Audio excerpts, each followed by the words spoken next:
ધરતી ઉપર આ બધું શું થઈ રહ્યું છે?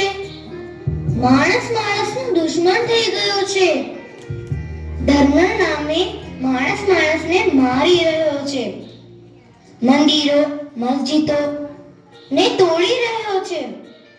જ્યાં જુઓ ત્યાં ધર્મના નામે હિંસા થઈ રહી છે. તમે કંઈ કરતા કેમ નથી? આ બધું ચૂપચાપ જોઈ રહ્યા છો? તમે કંઈ કરશો કે નહીં? બોલો.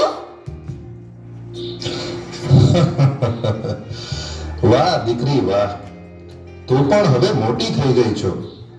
આ માણસનો રંગ તને પણ લાગી ગયો છે.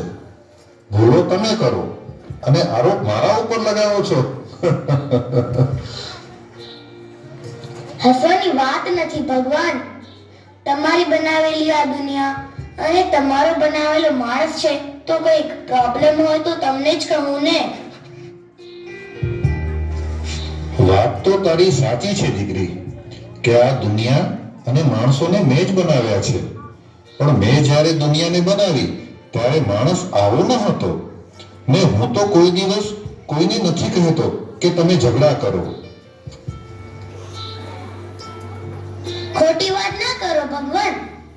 દુનિયામાં તમારા જ નામના ઝઘડા વધુ થાય છે. ધર્મના નામે નિર્દોષ માણસોની હત્યા થાય છે.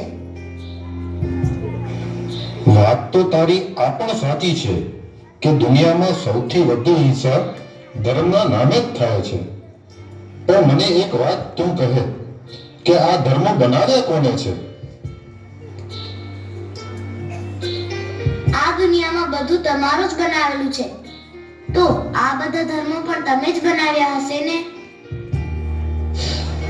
ના દીકરી ના, મેં તો માત્ર માણસ બનાવ્યો હતો અને માનવતાનો ધર્મ આપ્યો હતો.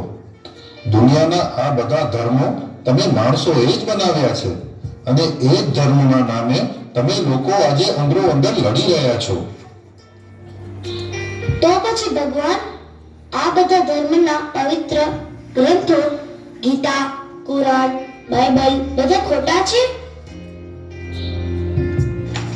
ના ના, આ બધા ધર્મ ગ્રંથો એકદમ પવિત્ર છે અને આ બધા ધર્મ ગ્રંથોમાં પ્રેમ, કરુણા અને માનવતાની જ વાત કરેલી છે. પણ તમે બધાએ આ પવિત્ર ધર્મ ગ્રંથોનું અર્થઘટન જ ખોટું કરી નાખ્યું છે. હવે હું સમજી ગઈ ભગવાન. ક્લાસમાં અમારા ટીચર પણ અમને કહેતા હતા કે ગીતા અને કુરાન વાંચતા હોય ને એ ક્યારેય લડતા નથી, અને લડતા હોય ને એ ક્યારેય ગીતા અને કુરાન વાંચતા નથી. કેમ? સાચું ને ભગવાન?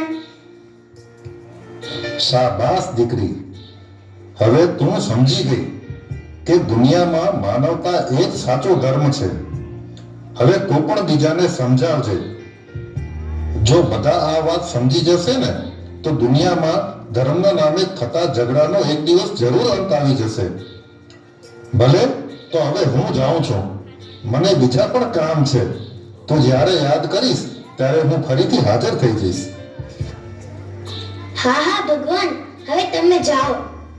મને પણ મારી શાળાનું હોમવર્ક કરવાનું છે અને બધાને સમજાવવાના પણ છે કે માનવતા એ જ સાચો ધર્મ છે.